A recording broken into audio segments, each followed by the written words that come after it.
public once we stop recording this. So yeah, it takes about a couple of minutes until it's live. So. Sure. Okay, so let's get started. So, well, hi there. Welcome to the 19th episode of the Gutenberg Times live Q&A. My name is Birgit Polly-Haag, and I'm your host and the curator of Gutenberg Times and the owner of Poly Systems, a web development company and the sponsor of this event. In today's show, we will discuss the changes the block editor and formerly called Gutenberg brought to WordPress in terms of content creation on an ongoing basis. Yeah, what works well, where we still have blockers, no pun intended. We also talk about the moments where we got past the learning curve and embraced the new block editor. I'm extremely honored to have three experts, WordPress workers, with me to explore all the various aspects of the topic. So first of all is Laura Byrne-Cristiano, fellow WordCamp US organizer, yay, writer and social media maven. She currently works at Beth Hannon Marketing as a content specialist and also takes a freelance social media work. Hello, my friend. Have you fully recovered? Sort of. I still have a suitcase full of dirty laundry that I haven't unpacked. All the swag is sitting in bags. The only thing that's unpacked was anything that is edible. And those are even tinkering down. I think we just consumed our last stroopwafel that the good folks from Yoast gave to me. So yeah, I think this weekend it'll finally be the dealing with the laundry, because we're going to run out of laundry otherwise. I also have with us Sarah Pressler. She is co-founder of Codebrain Media. Sorry, Codebrain Media. Now we got it right. And she is also a UX, UI, and SEO specialist. Sarah also worked with other WordPress product teams and is a regular WordCamp speaker. So welcome, Sarah. Thank you. I also want to add that Codebrain Media was an early supporter on Patreon for the Gutenberg Times in 2018. Thank you also for that. It was quite a encouragement from keep going. Someone had to teach us everything that we were reluctant to learn, so why not? Well, thank you. And then we also have Ben Townsend. He's a writer. He's passionate about WordPress and blogging, and he blogs at lurawp.com, and just this week published his first piece for hire for the cssigniter.com site. Congratulations, Ben, and thanks for being on the show. Well, thank you for having me. Thank you. You're welcome. Yeah. Before we head into the conversation about our block editor experiences, some housekeeping to do. As announcement last Wednesday, Mark Urain and I recorded our 9th episode for the Gutenberg Changelog podcast. And with the reports from WordCamp US, the new release from Gutenberg plugin 6.8, and awesome community contributions. The episode will be available on Monday. And if you haven't subscribed yet, you can find us on any popular podcast app. Search for Gutenberg Changelog, and it will pop right up. I'll share the link also in the chat and in the YouTube description in a bit. So speaking of chat, if you are watching the YouTube live stream, use the chat box next to the video player to pose your questions, or use the chat box and include where you're watching from. Here on Zoom, use the Q&A on the bottom of the screen or the chat bubble, and share your thoughts and questions and comments. A little note here, please be kind if you disagree. And this is a family-friendly endeavor. So who is here? We have, well, hi Anne, hi Beth, hi Bud, hi Mervyn, all friends. Thank you for coming on to the show. I'm just trying to put my technology here working. Yeah, we are on YouTube. Okay, it's all good. We are working. So let's start at the beginning. Almost a year ago, the block editor on Gutenberg became the default editor for WordPress with its 5.0 version. Leading up to the release, the community discussed various aspects of the Gutenberg for the 18 months. And in some corners, there were controversy about the merge or no merge, the time of the release. Some even predicted that Gutenberg will ruin WordPress and other doomsday scenarios. Nothing will work as plugins and themes are not ready yet. So the development team knew a migration to the new editor is not immediately possible for all sites, companies, or teams, and has been providing the classic editor plugin as a fallback solution. They also committed to maintaining it until December 31st, 2021, and beyond if necessary. So then December 6, 2008 came, Gutenberg was released, and the internet didn't break. So let's talk with you. I want to hear from you. How did you experience all the drama, I say, or the controversy and the discussion about that, about Gutenberg? Who wants to start? I guess I could go. I mean, I started off with wanting to be an early adopter of it. I mean, it was back in, like September of 2017 or 18, where Aaron Jorbin asked the WordCamp US team, hey, would you all start using the block editor, give us some feedback? And we were all early adopter types. So we said, sure, we could. 24 hours later, I gave Jorbin a 12-point bullet-pointed list on how this was not working and why. Flash forward to March 2019, where I started working for Bet Hannon Marketing, and the upshot of that was as I was in the Gutenberg editor every day.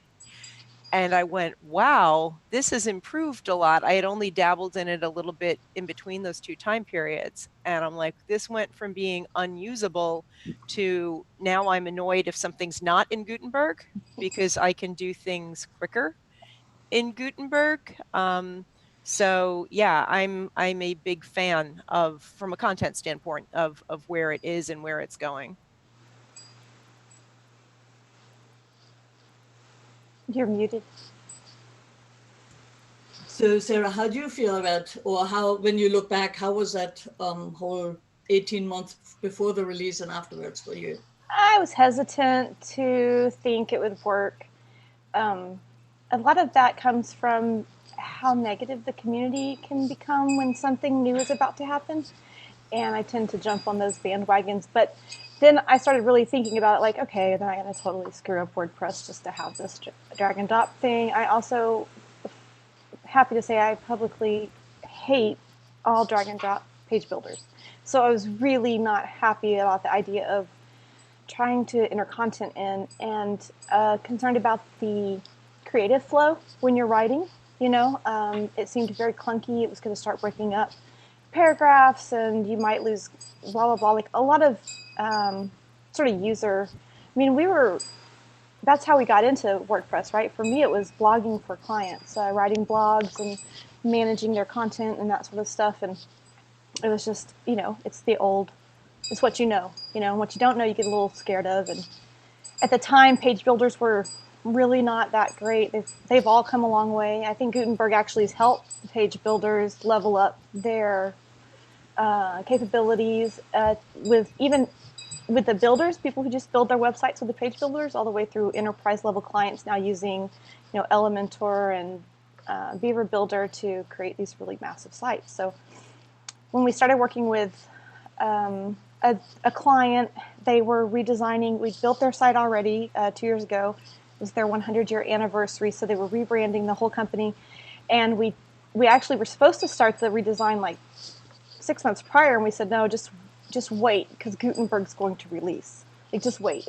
We tied it up with their, rebranding date, but walking them through the editorial process and putting all their content over into a Gutenberg editor and showing them like what you can do with this content now, I had the kind of same reaction Laura did, like, wow, this is really great from a content perspective, because so many things before they would want done to create a ticket in Basecamp and assign it to Cindy and, QA the front end. And now they can just go in, click the block that they want, add it in, style it. So it was like an overnight thing when we started rebuilding that one client site, like, oh, I love this. And now Cindy is not so much on board with it, but I don't let her disable it off of our new client sites anymore. And I'm like, stop it. I love it. Leave it alone. So just a question, Cindy is your designer developer? Cindy's the co-founder. Yeah, we've worked together for 5 years now, and she's a very traditional engineering, comp sci major, and yeah, she doesn't like it. But I'm like, you don't put the content in anyway, so leave it alone. Yeah. So Ben, how was your journey in the 18 months before coming up here? To be honest with you, I was probably, to echo what Sarah said earlier, I wasn't a big fan of it.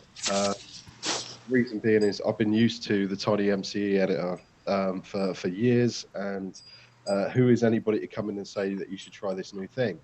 And I put it off, and I put it off, and I put it off, and I just decided one day I'll give it a go, and I did, and I haven't stopped using it. It was strange because what I found is from a content perspective, when you're creating something, when you're writing something, to use Gutenberg and see your article in a way that other people could potentially see it, Yeah. rather than looking in TinyMC, you can rejig your flow, you can change the header titles, you can do all these wonderful things, put an image there, does that look right? And you're kind of more or less getting what somebody would see on the front end.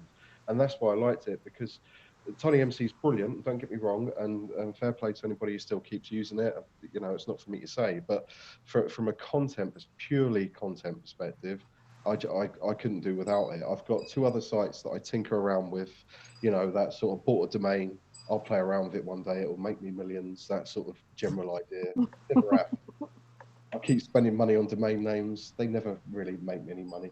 But I've gone back into a few of them, and what I found is they've got the classic editor on them, and I can't use them. I just can't use. I literally cannot sit there and type in it, so I have to install Gutenberg.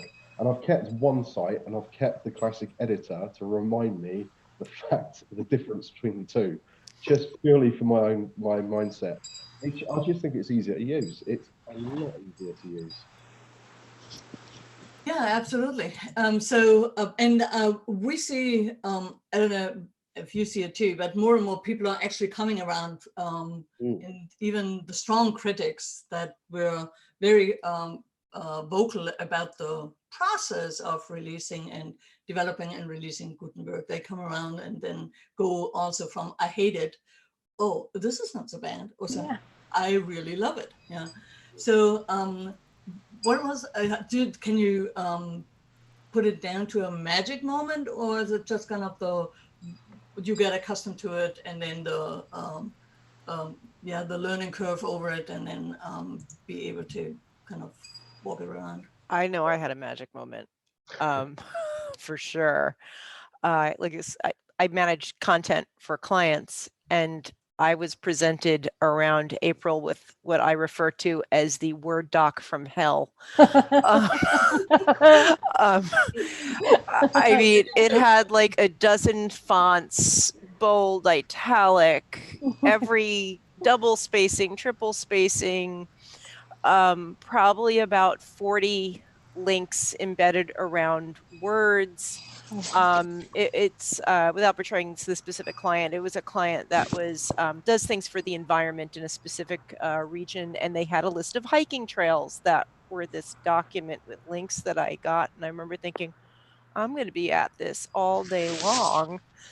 And in the dark recesses of my mind, staring at this thing, I remembered a WordCamp. I think it was WordCamp US when it was in Nashville, and I remember Mel Choice and Matthias giving a presentation, and in the dark recesses of my mind, I remember them saying, oh, we're going to design this so that you can paste from Google Docs into Gutenberg. And I thought, you know what? Here goes nothing. And I just did a highlight, copy, paste out of the Word doc into a Google Doc, really quickly did like a Control A, get rid of like the 37 fonts going on, just threw everything over to Nunito or something.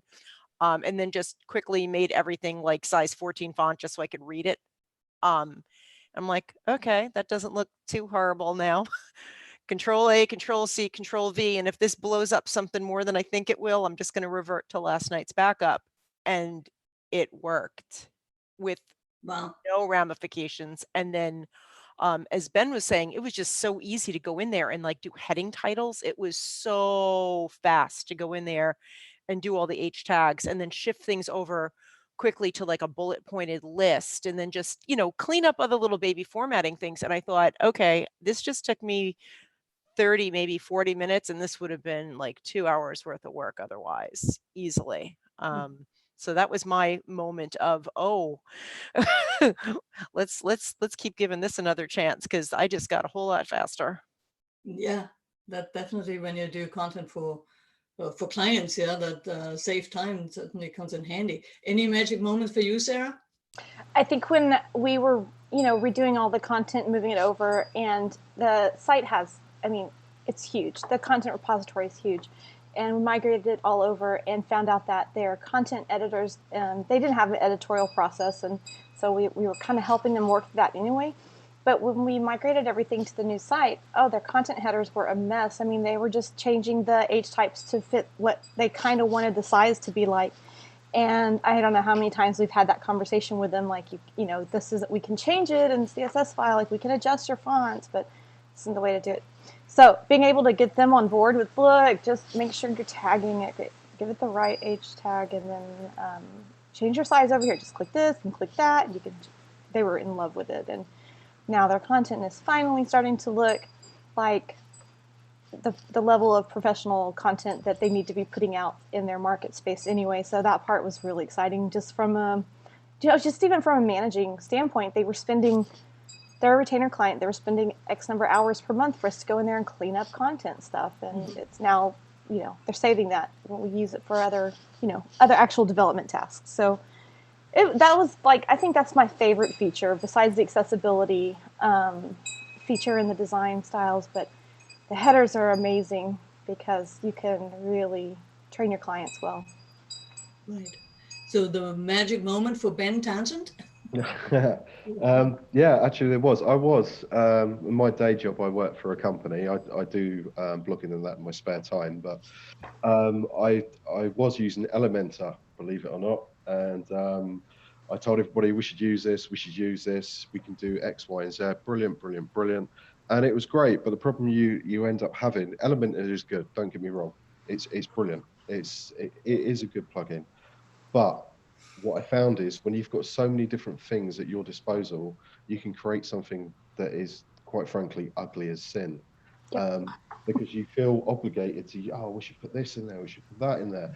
And I thought, the company I work for, I thought less is more.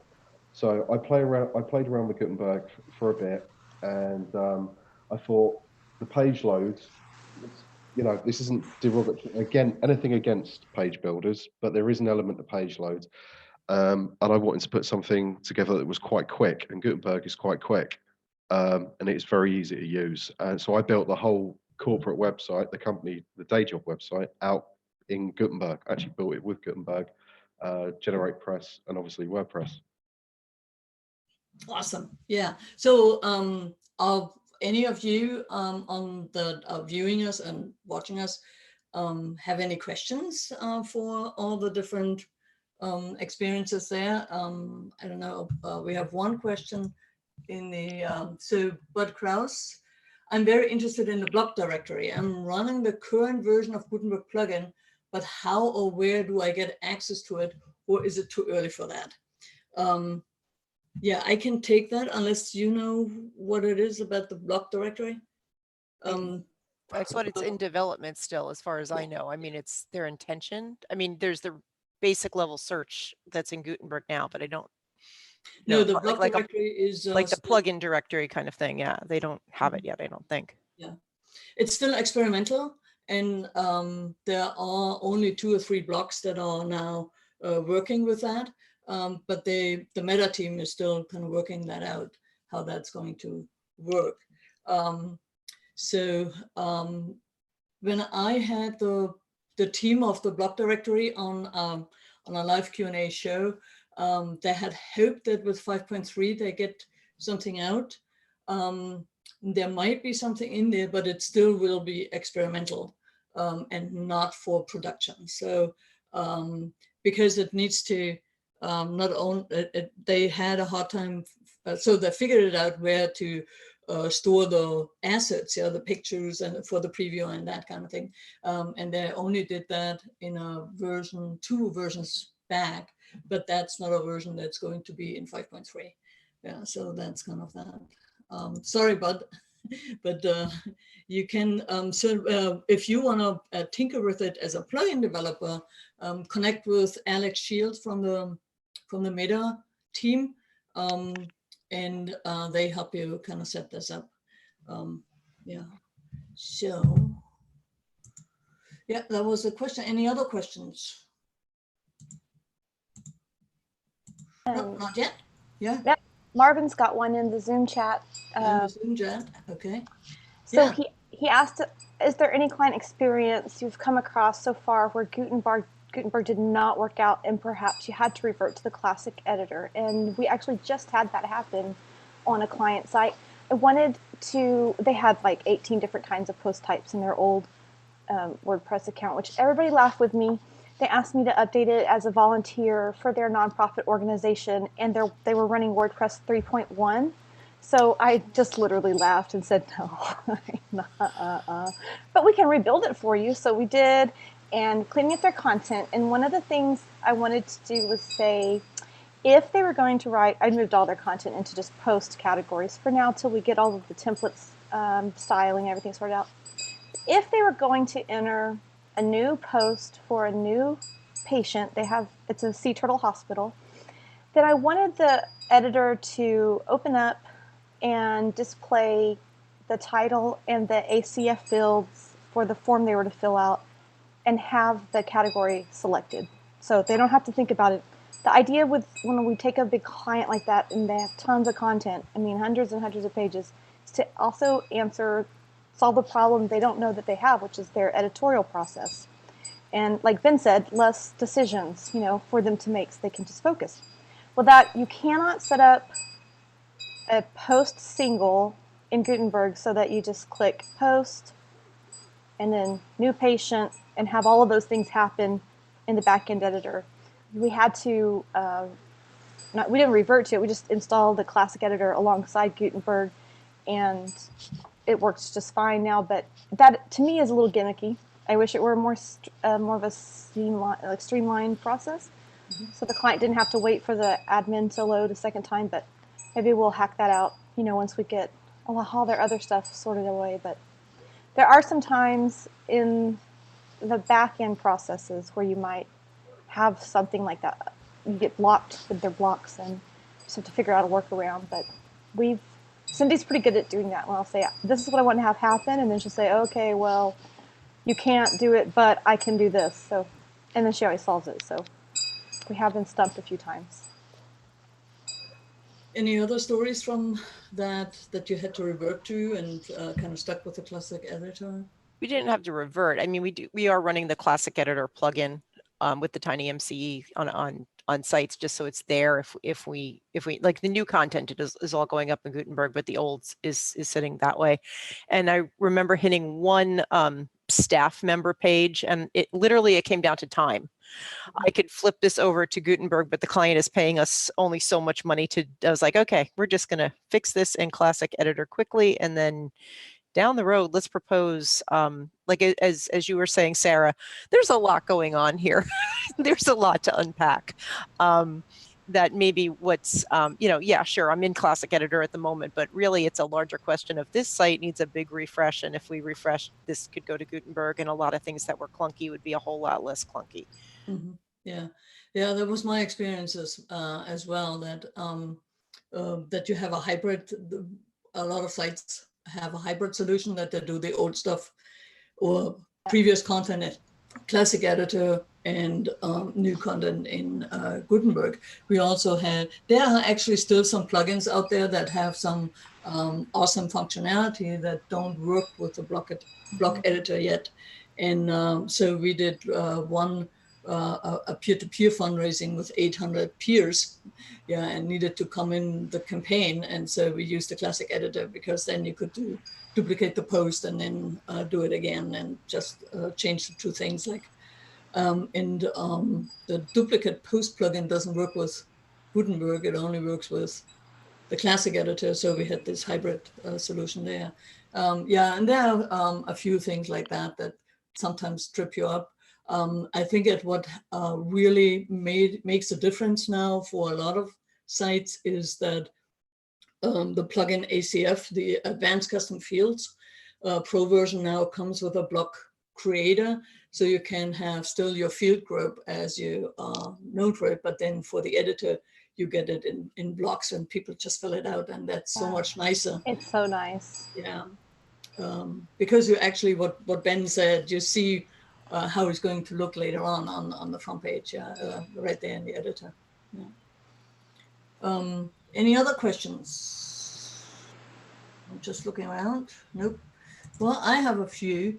So now that you, so Laura, you said that you are so much faster with the block editor, and apart from the Google Docs paste feature that saves you a lot of time, are there other things that help you saving time? I just think I think what Ben was saying before, I'm just faster, just workflow, even if I'm just typing right in the Gutenberg editor. And I would say I spend the time 50-50. If I'm collaborating with somebody else, we're probably in a Google Doc first and then we'll take it over. But if I'm the author, I'm probably just straight into the editor. I'm just faster.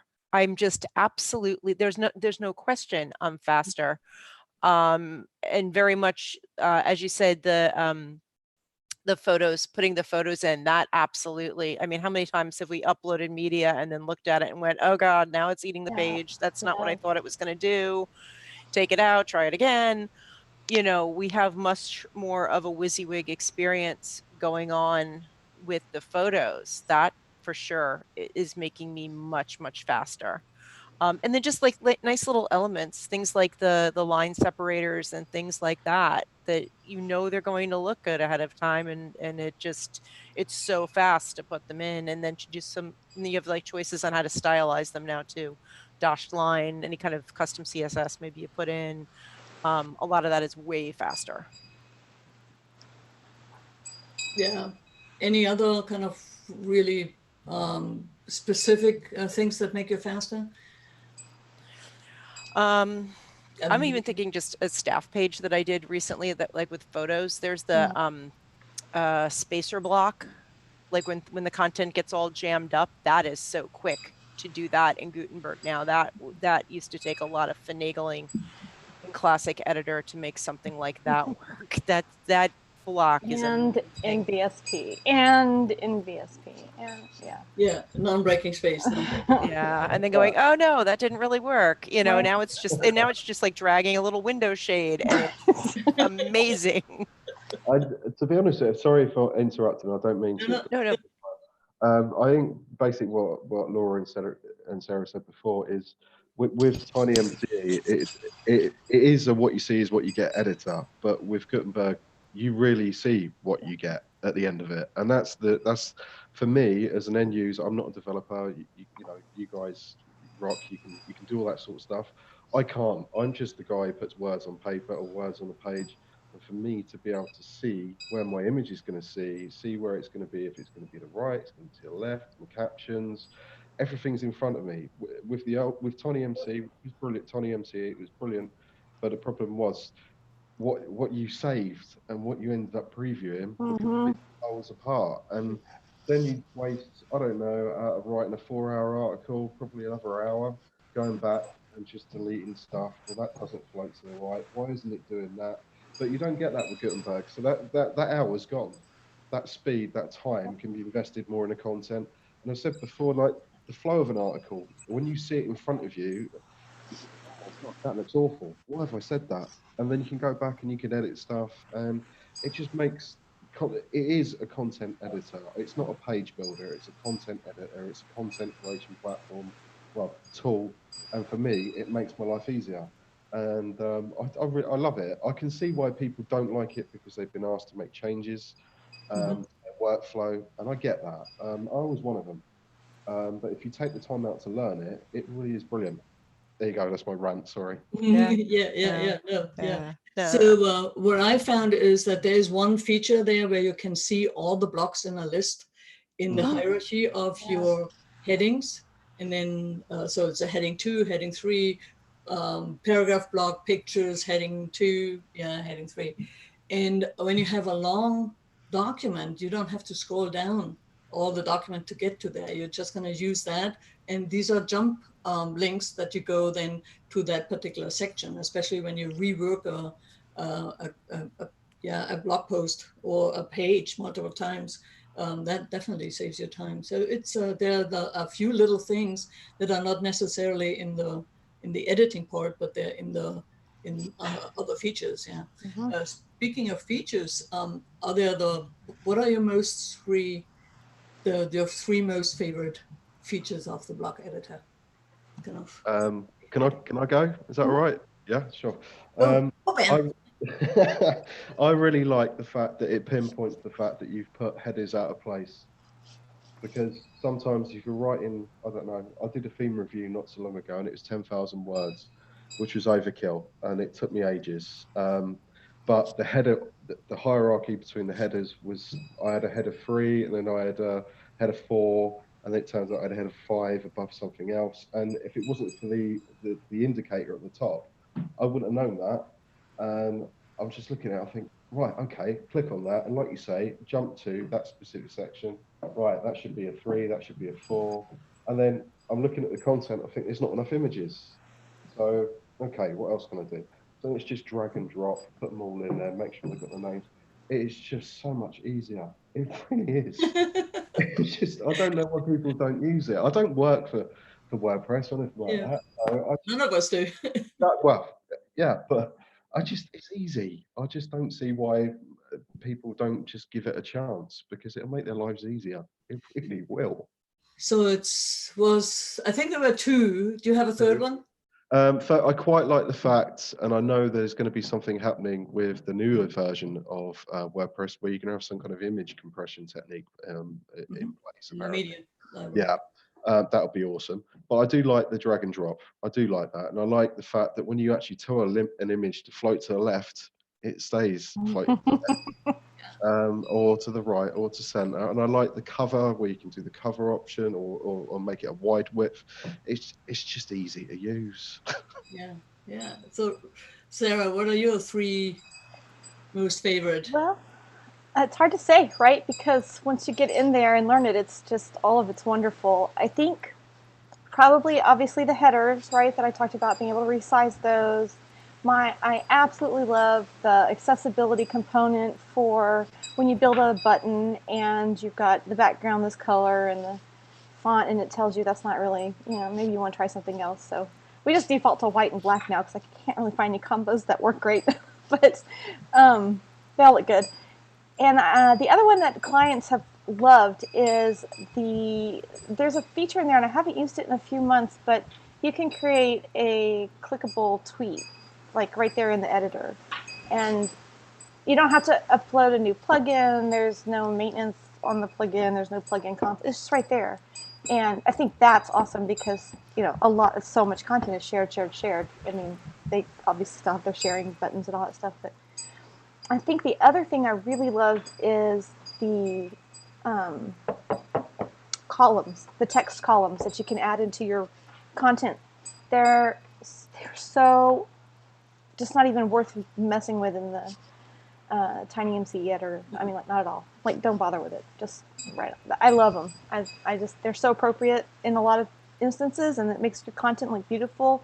And I think that's what Gutenberg does now. I think it makes the content as beautiful as you want it to be, without having to pay a developer to come in and set up specific, blah blah blah on the back end.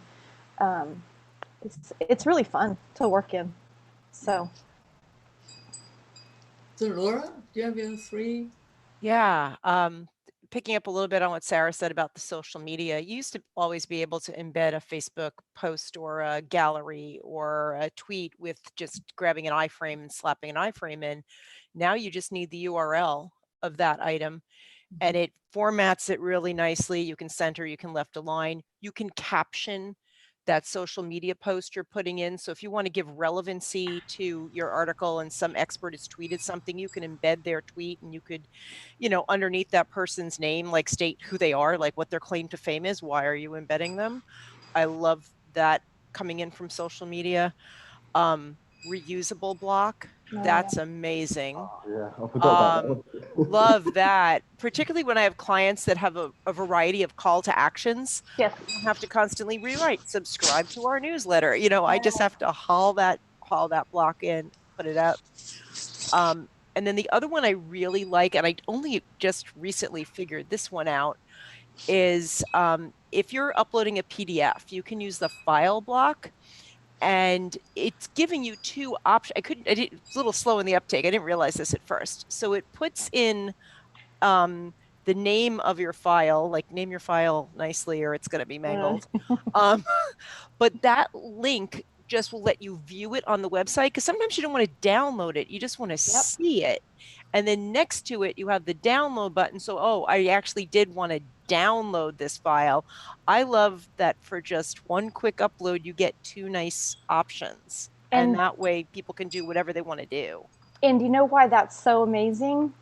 It's an accessibility requirement for major sites. Like, you have to have your PDF viewable on the screen so the screen reader can read it. And you have to be able to afford a download so they can print it off. Like, we spent so much time 3 years ago creating that for a client, and we're just like, I know, it's just like right there. It's y'all were ahead of your time. Right? It's amazing. I literally just did a bunch of that for a client today, and I love it.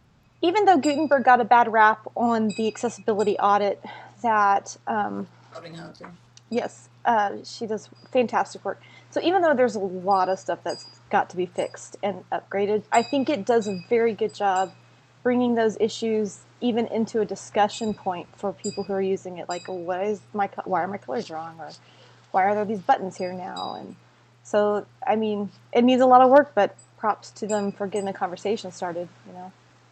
Yeah, and props to the team. They built a separate project for all the issues that came out of that accessibility audit.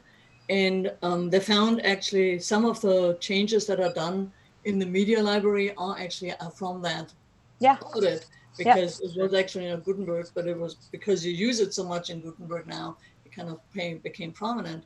And I looked about a month ago and I saw that 2/3 of the issues that were found have actually been resolved yet.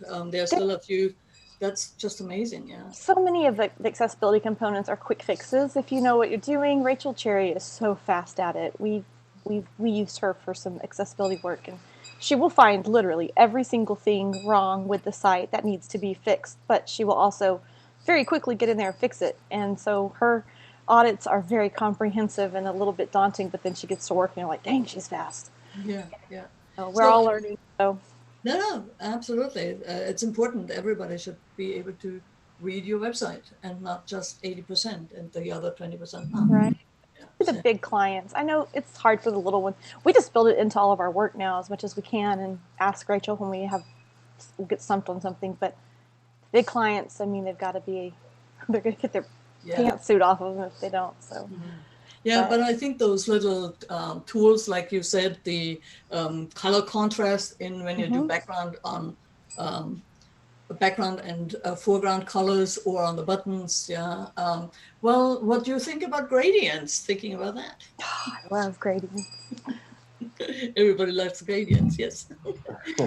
But I also have to echo Ben's phrase about the page builders, because you can make some really ugly websites with gradients. It's true. Well, sometimes you can't save a client from themselves. You try really hard. Tell them this isn't best practice, but at the end of the day, if somebody wants to make everything a rainbow color, they were going to do that in Classic Editor or the block editor. Sometimes there's precious little to stop them. And I don't think that's a Gutenberg problem. I think that's just a client problem. Oh they're super fun though. So and there has been a myriad of plugins out there that augment the block editor out of the box. Oh my and gosh. everything. So do you have any favorites that you always install, or together with a certain theme? So what's your stack like now, in terms of that? Well, and of course 2020 is coming out, so Yeah, right? it's going to be a whole different story then. Yeah. Do you want me to go? Is that all Yeah, right? yeah, Good, go sure, Ben. go. Yeah, okay. Well, I use theme-wise. I use GeneratePress.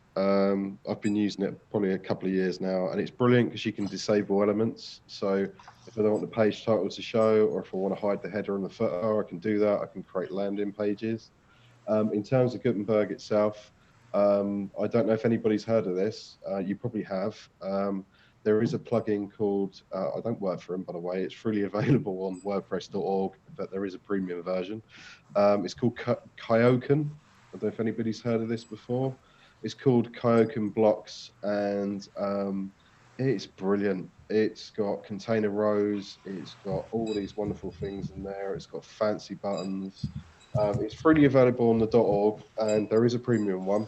But from a design perspective, the guy who's put this together, or the team that's put this together, it's just so easy to use. It's almost like, and I don't like saying it because it goes back to the page builder mentality, but it is a little bit like that. But it's just easier to use, and it's not so cumbersome because you're familiar with Gutenberg already. Mm-hmm. It's just really nice, and you can get some really good results with it. The other plugin, which I think a lot of people have probably heard of, is Editor's Kit. I don't know if anybody's heard of that at all. That adds so much more to Gutenberg. It's phenomenal. There's loads of bits and bobs in that. The guy Jeffrey, I can't remember his surname. Forgive me, I can't. Karen Ding. That's it. Yes, yes. He's done some exceptional work on this. I would urge everybody to have a look at it if you can. It's freely available on WordPress.org. I've got it installed, and what's brilliant about it is if I can't remember who said it, and forgive me for saying it, whether it was Nora or Sarah, but when it comes to duplicating posts, it's and yourself actually, I think you said it, Virgit, Yeah. is that you can't really do that with duplicate post plugin. With Editor's Kit, you can save it as a JSON file and then import it into another post. Oh, yeah. It won't keep the title, obviously, but it'll keep the page content. So you could have a folder with all these JSON files with different page templates for different content, and then obviously use it as and when you need to use it. And for me, it's been a lifesaver. It's really Nice. Yeah, right. Yeah, yeah. So Sarah, any favorite plugins or themes that you? Oh, I don't know because I get super overwhelmed really fast with all the options. But I'm hesitant to load too many in there because of my own ADD issues. But yesterday I added atomic blocks to someone's Genesis theme, and it's fantastic. I loved it.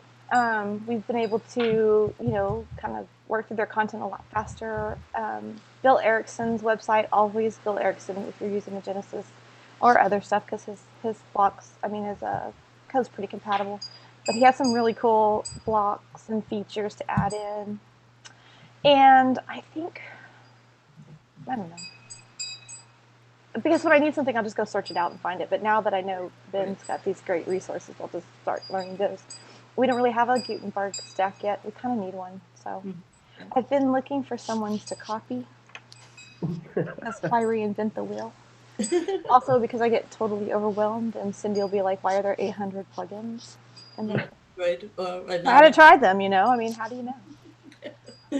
So Laura, what's your preferred theme? Well, actually, I'm not the person usually picking the theme. That would be down to our developer Meg picking a theme. But as a generality, we're building things on a Genesis framework these days, although not always, and some Studio Press to go along with that. But the outside plugin that we're using on those themes that's been really great, Atomic Blocks, as was mentioned, specifically the accordion block is really awesome that comes off of Atomic Blocks. So if you're doing an FAQ page, those are great for an FAQ page. Really like them. I'm just thinking the one person I saw do a really amazing WordPress WordCamp presentation where they went through tons of blocks by all sorts of folks. If you look for Bud Kraus on WordPress TV, he gave the presentation in WordCamp Philly and I think WordCamp Montclair, and he whipped through like all these different options, which was awesome because you had this like amazing overview in, you know, a 40-minute span. So go check out Bud's stuff on WordPress TV. You'll get a really good image of what's out there between Cadence blocks, Atomic blocks, and a lot of the other providers out there. Mhm. I think that Astra has a free Gutenberg block add-on that's theme agnostic, and I know Elementor does Ultimate Elementor Gutenberg blocks, something like that. I think we've used those before too, and they're okay. They do the job. Like I don't remember being blown out of the water by any of them, but so I'm excited to have a whole list of things to go, you know, procrastinate professionally with. Yeah. So I started out so the Gutenberg Times has been on Gutenberg from the beginning in January 2018. And we started out with the Atomic block, and it just helped us until now. But once in a while, I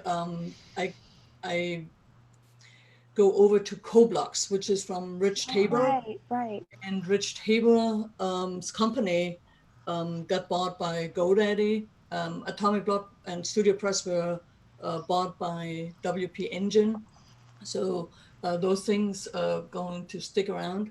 But what I really liked about CoBlocks was that Rich had a two-prong approach to where he put the controls. So if you don't have the sidebar open, you never know that there are settings there for your block that you have in your content section there. So he put some of the controls in the block toolbar. Nice. That's on top, yeah, and has a wonderful Google Maps block in there.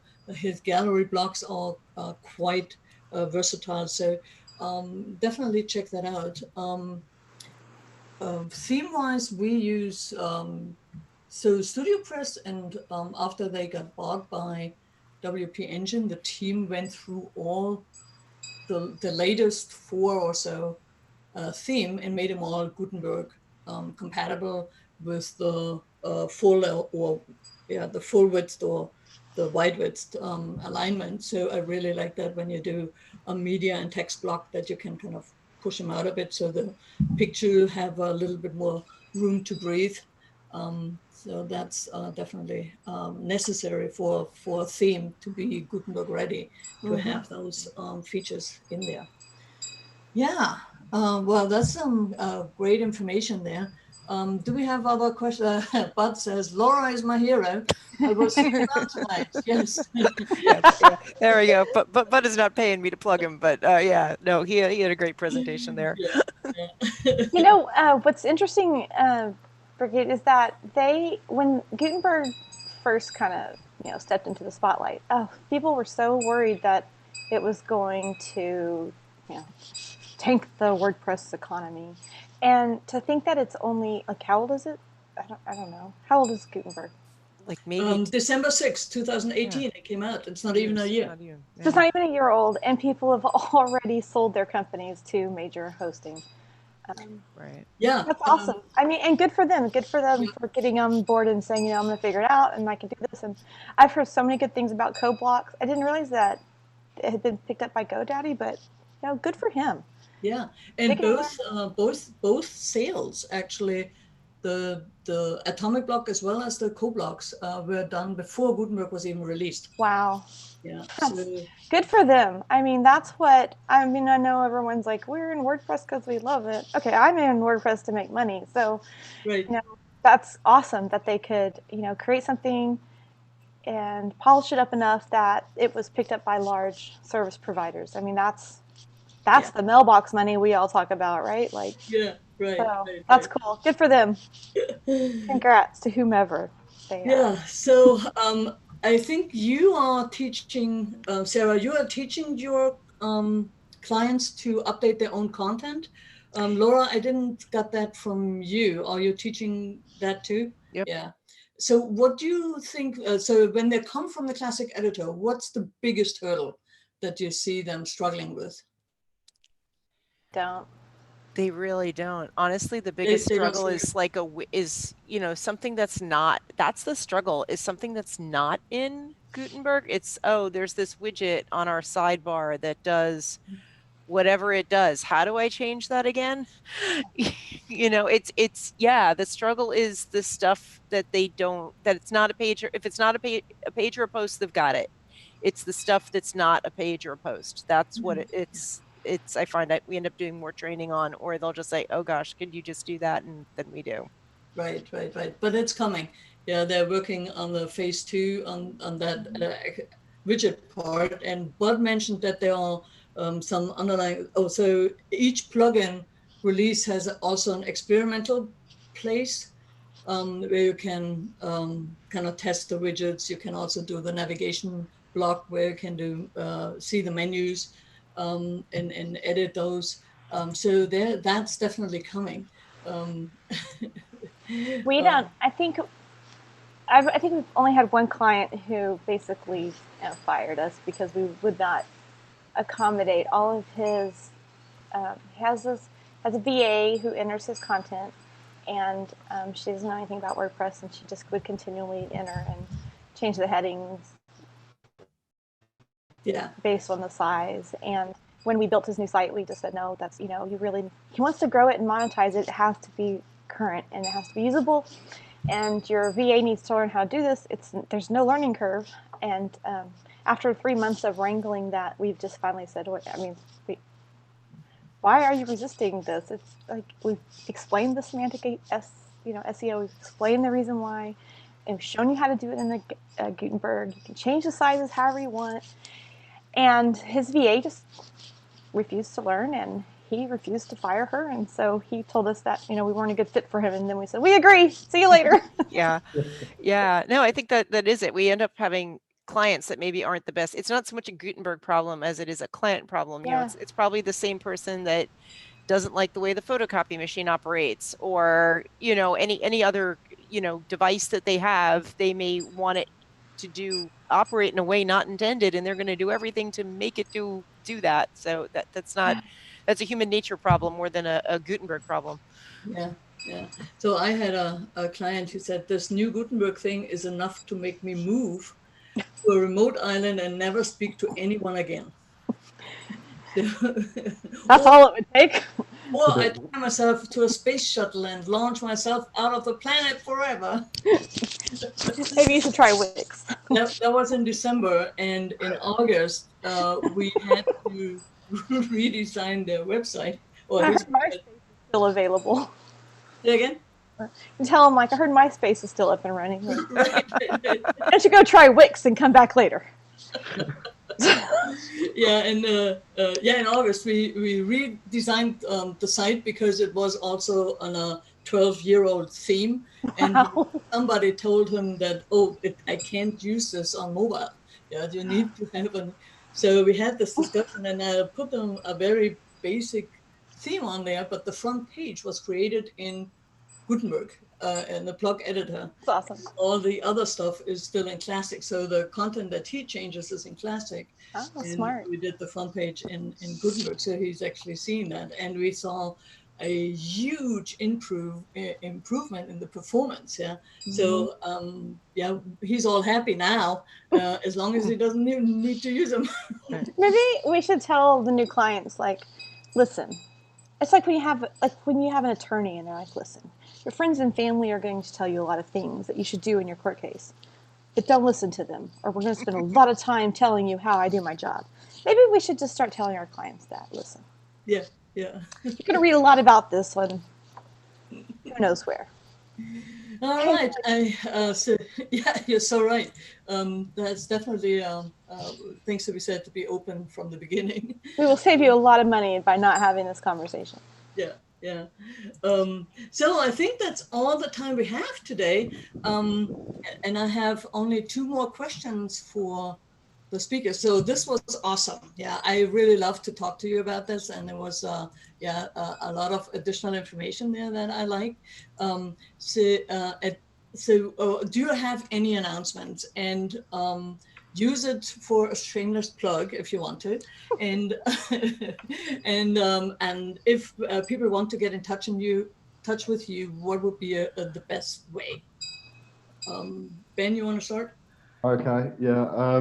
I haven't got really anything super sexy to announce. I've got nothing on the go. I'm available for hire if you want me to write something for you. If you want to get in touch with me, it's Layer WP, but it's LYRWP on Twitter. I couldn't get Layer WP. Somebody else had it. So it's LYRWP on Twitter. Drop me a line and let's see if we can work together. That's it. That's me out. That's me done. All right. Sarah? Sure, I don't have any super sexy announcement either, except for, yeah, hit us up on Twitter if you want to get in contact. If you have any questions, feel free to drop me a tweet at Sarah Pressler or Codebrain Media. Other than that, it was fun to be here. Thanks for having us. Oh, you're so welcome. Thank you. Thank you. Thank you for it. Brilliant. Laura? I would say I don't have anything super specific to plug. I do speak at a variety of WordCamps. I just don't have any of those coming up at the moment. But I guess I would just say to folks, just check out people's WordPress presentations. There's a lot of people that present on content, and maybe push some camps for some more content-oriented folk that I think it's very helpful for business owners and whatnot to learn. And you can find me online just about anywhere at New Yorker Laura, everywhere, website, Twitter. If you see that handle, it's me. New Yorker, right, Laura? Yes. I'm just going to type. If the accent hasn't deteriorated by this point, I'd betray that anyway.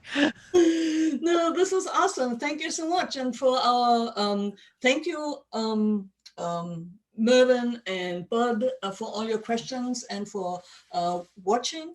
Talk to you later, and let's get out of here. Bye, everyone. Happy Friday. Bye. Happy Friday. Thank you.